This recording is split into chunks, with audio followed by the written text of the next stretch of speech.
நல்லதே நடக்கும்.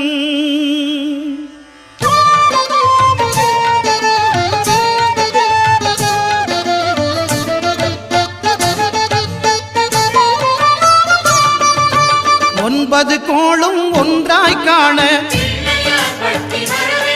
அங்கு கற்பகம் என்னும் கடவுளின் மெய்யில் ஒன்பது கோளும் ஒன்றாய் காண அங்கு கற்பகம் என்னும் கடவுளின் மெய்யில்